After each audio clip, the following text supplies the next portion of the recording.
हिंगोलीच्या औंढा नागनाथ परभणी रोडवर पिकअप गाडी आणि दुचाकीचा भीषण अपघात। या अपघातात दुचाकीवरील दोघांचा जागीच मृत्यू तर पिकअप चालक गंभीर जखमी।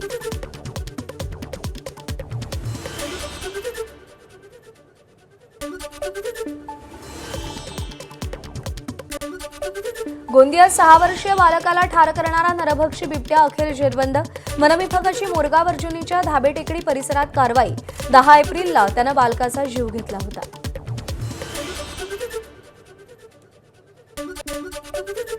सोलापूरमध्ये माढ्यात नगरपंचायतीनं अतिक्रमण हटवलं। वारंवार वाहतूक कोंडीनंतर नगरपंचायत प्रशासनाची धडक कारवाई।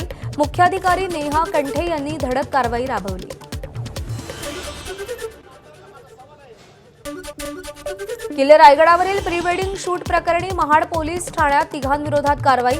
आरोपींमध्ये 2 पुरुष आणि एका महिलेचा समावेश। पुरातत्व विभागाच्या अधिनियम 1959 मधील तरतुदीनुसार ही कारवाई करण्यात आली आहे। वाशिमच्या वारला आरोग्य उपकेंद्रात डॉक्टर उपस्थित नसल्यानं रुग्णांचे हाल। उन्हाचा पारा वाढता असल्यानं रुग्ण सकाळीच उपचारासाठी रुग्णालयात, पण डॉक्टर उपस्थित नसल्यानं रुग्णांचे हाल।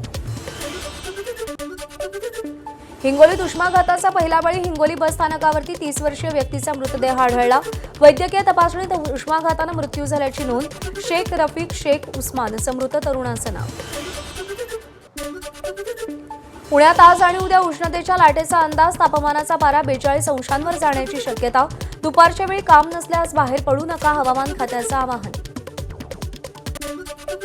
अकोल्यात तापमानाचा पारा 42.2 अंशांवर। विद्युत उपकेंद्रातील ट्रान्सफॉर्मर थंड ठेवण्यासाठी कूलरचा आधार घ्यावा लागतोय। सगळ्याच विद्युत उपकेंद्रात ट्रान्सफॉर्मर समोर कूलर्स लागले।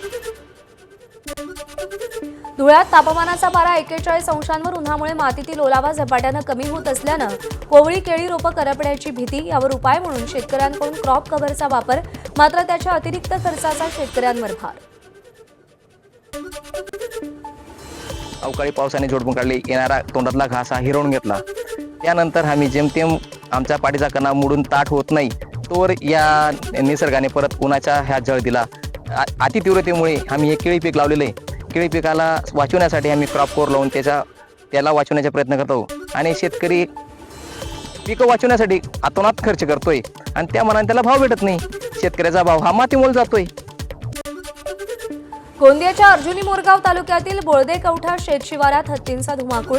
गडचिरोली जिल्ह्यातून आलेल्या रानटी हत्तींच्या कळपाकडून मका पिकाची नासधूस। शेतकऱ्यांकडून नुकसान भरपाईची मागणी। पिंपरी चिंचवडच्या आकुर्डीतील फकीरभाई पानसरे उर्दू शाळेत आरटी प्रवेश प्रक्रियेचा बोजवारा। प्रवेशासाठी आवश्यक कागदपत्र पडताळणी प्रक्रियेदरम्यान कर्मचारी कोणतीही पूर्वसूचना न देता निघून गेले, त्यामुळे भर उन्हात पालकांचे हाल। तुम्ही आरटीचे फॉर्म काढले, मग याच्यावर तुम्ही काहीतरी कामकाज करा ना। त्याच्यावर तुमचं मत सांगा, त्याच्यावर तुम्ही याच्यावर काहीतरी कारवाई करा। मग तुम्ही आरटीचे फॉर्म करून असे सगळ्या लोकांना इथं तात्काळ ठेवत आहे। उन्हात तानाचे लोक सगळे लहान मुलं, त्यांची छोटी छोटी मुलं घेऊन आले।